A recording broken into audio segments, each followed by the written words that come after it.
I'm glad to invite our next invited speaker, Professor Silvia Ghilezan, which will have her talk about internationalization actually of high school education and PhD studies and joint doctoral diploma. Silvia, please.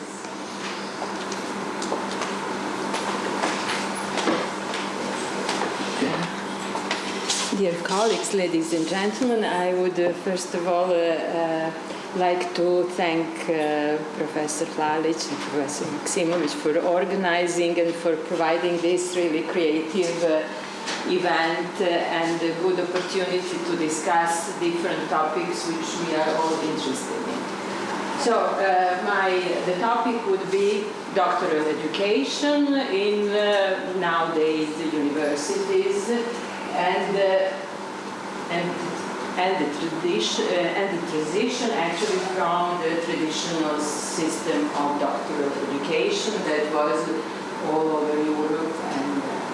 And I apologize for changing the background, but I usually like to use this blackboard background because it reminds me really on school and on the education and how important it is. So we are all aware of these three cycles of higher education. Undergraduate education, of course, that's the main purpose of the university. Then there is the master education, and finally the doctoral education became really an incorporated part of the educational system. For us who remember the old days and who went in old way, doctoral education was not so a part of the educational system at universities. It was somehow based on your own way of research, doing research all over the year, and then one day you end up and you finalize your dissertation and so on. However, from the 2000 or maybe a bit earlier, doctoral education really became incorporated, or at least this is a kind of way that we should all go. However, the doctoral education is markedly different from the undergraduate and from the master studies. It is very individual, and it is a training through research and through innovative way of thinking and approaching problems. On the other side, there is a rich tradition in doctoral education in Europe. It goes back to 100 years. So the new doctoral education is not a discontinuation with the old way. Moreover, it is based on it, but it takes all its advantages. However, it wants to somehow limit the drawbacks and the disadvantages that were in the old system.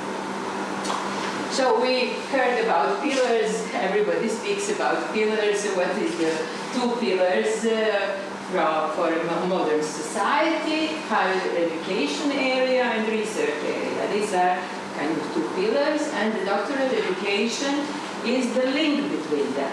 So the doctoral education is different from undergrad, but it is not yet a complete research position. So this is a kind of link between the two of them. So what was in the 21st century? So this was kind of part of the Bologna process at the beginning of the 2000. So the reorganization of doctoral programs started, and it was based on individual work, which is focused on specific topics. However, it is a part of structured programs that are very complex and that are based on research, and the training of the doctoral students is not only in research topics but also in transferable skills in communicating science, in writing proposals, and so on and so on. So in mathematics, we used to have from the late 60s a very good article written by a mathematician. Actually, there were 3 articles. They were called How to Write Mathematics, How to Do Mathematics, and How to Teach Mathematics. And these 3, Peter Halmusch, so these 3 articles are actually, they are very up to date even nowadays. So I always like to recommend these 3 articles to read, because these are what we call now soft skills and transferable skills. Then in 2005, the European University Association came with some recommendations about doctoral education and how it should be reorganized. So these recommendations are called Salzburg recommendations from 2005, and they are somehow improved in 2010. There are 10 items of the Salzburg recommendation. They are very short, very to the point, and I put them in this unordered way because when you itemize things, then you think that the first is the most important and so on. However, I made a non-itemized thing, but it's a bit chaotic. So let's go through some of them. We all recognize, we all face these problems every day. So, doctoral candidates as early researchers should be recognized as researchers, so as a profession. So this is not anymore a student, this is not a full researcher, but this is somebody who is actually gluing together everything. Because sorry, can you stay around the laptop because of the sound recording, okay? Go around, okay. We don't have sound. Okay. Thank you very much, sorry. Thank you, sorry. Okay. Yes, I use this one to be able to move, but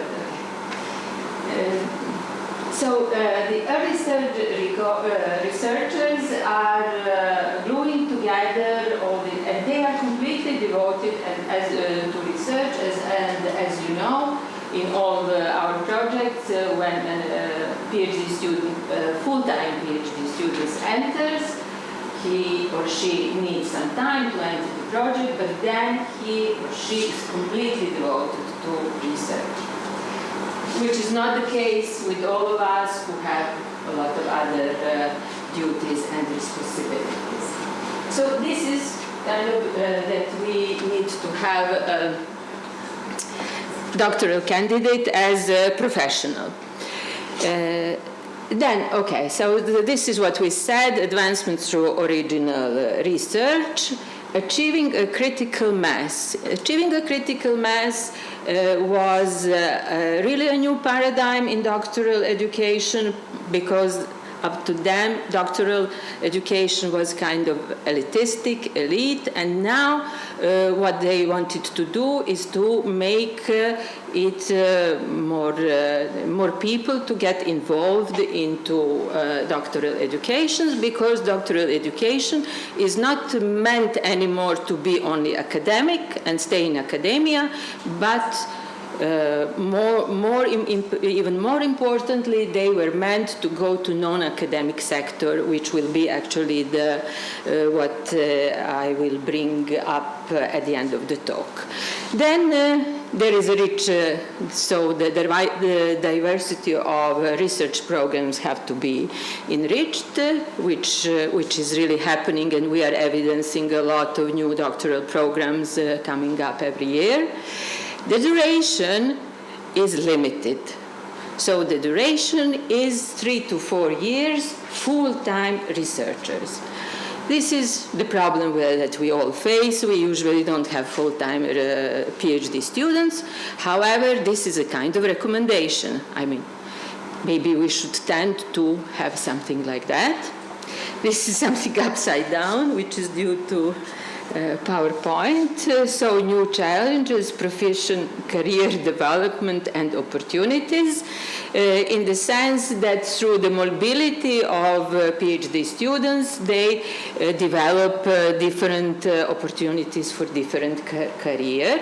And the increasing mobility, the mobility can be seen somehow twofold. One kind of mobility is towards non-academic sector, so companies, industry, agriculture, and so on. And the other mobility is the international mobility between academic institutions. Both of them have to be reinforced since at our universities, none of them are very well developed. Then interdisciplinary training with transferable skills, and here, last but of course sometimes the most important, ensuring appropriate funding, which is our task, but also a very difficult task since we raised our hands that we are researchers, but we have sometimes to do fundraising as well. In 2006, 2007, and 2008, at the Faculty of Technical Sciences, we had a Tempus Framework project, Doctoral School to European Knowledge Society. And the Tempus Framework was previous to Erasmus for developing the educational system. And what we were doing there, it was mainly to analyze, to compare the new trends in doctoral education in Europe through our European partners, to compare, to see what we can do and how we can develop this thing. We had the partners, the University of Udine from Italy, University of Politecnica Valencia from Spain, INRIA, Sofia Antipoli for France. This is the French Silicon Valley. And here we had the University of Novi Sad and the Mathematical Institute of the Serbian Academy of Sciences and Arts. So we did this comparative analysis. We analyzed. There is a brochure which is publicly available at the webpage. But most important outcome of this project was a development of a doctoral program, Applied Mathematics, which we managed to build hopefully up to the standards of the international environment. So what is the focus of the program? So we ran it since 2008. 10 years since 2008. The focus is, of course, we all want cutting-edge research, which we provide to our students through international projects. They were Erasmus, FP7, Horizon project. So whatever we can manage to get, it's tough competition, we are all aware. However, we include them in all this research. Then interdisciplinary training. This applied mathematics program is it's at the technical faculty of our university, which comprises all engineering departments at the university, electrical, computer, architecture, etc. So this interdisciplinary training is really on our hand there, as well as applications. So the applicability of the studies are also enforced. And internationalization, this is actually what I do for over 35 years since I started my career, and I'm really completely devoted to this part of the program. And well, mobility also twofold, as I mentioned already. So what was the mobility? I will say something about the mobility from the very beginning, from 2008. So we enrolled 10 students in 2008, and believe or not, only one of them was abroad before. at that time, so in 2008. So that was a tough time in this region. They were young, they were students, they couldn't obtain a visa, not to mention the economic situation. So there was, out of 10, only one was abroad before that in Hungary. So it's 100 kilometers from here. All of them highly educated, very well English, maybe the second foreign language as well. And then it started. So that was really a nice start.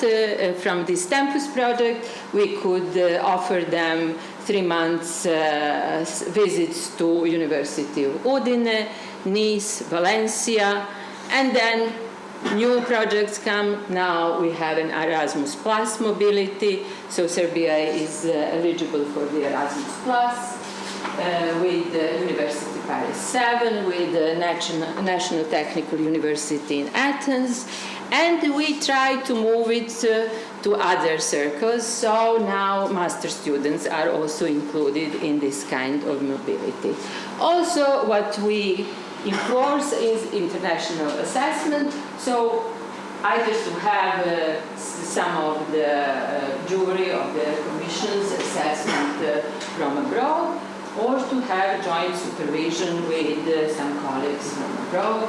And up to now we had 19 graduate students. I just checked the statistics, and half of them had kind of joint supervision, some type. And now we come to the point that Professor Ghilezan invited me, joint doctorates, joint degrees. So in 2008, in this campus, we started discussing about the possible joint degree between Indria Sofia Antipoli and University of Novi Sad. At that time, we checked everything. There was no legal framework to do that. But the good thing was that there was no legal framework which will forbid us to do that. So then we had to find a way to do it, and finally, really, with a lot of support of the Dean of the Faculty of Technical Sciences, of the rector of the university at that time, we managed to make this agreement, contract between University of Nice and University of Novi Sad. And our student, he graduated, he defended his thesis here in Novi Sad. The thesis was recognized, the graduation was recognized in France, so he had so he has two diplomas. I mean, this is a framework that for the EU universities is very well known, but I may say that that was the first one. Our colleague has a brilliant career. He is at the moment at Imperial College in London. So it was really worth doing that. However, there is no free lunch. Some things are successful, the other ones are not successful. So when we went to the second joint degree, we thought that it will go smoothly, but it turned out that we could not finish it. So we started this joint degree, but for administrative reasons we had to somehow cancel it. So it was not, but there were many more to come. Professor Lalic has a joint degree. There was also in mechanics and so on and so on. And then again, when I was invited to speak about this, I said, well, I didn't do much work in these topics since 8 years, so I somehow browsed the documents, and then I found that there are slowly things are developing and addressing new challenges. So the European Union University Association has a document from 2016 that's called Taking Salzburg Forward, and it speaks about new challenges. The new challenges are listed here, 3 new challenges. Actually, we heard about them from the previous 2 invited speakers. Research integrity, research ethics is one of so the PhD students in this time limitation, they really face a lot of stress and a lot of pressure.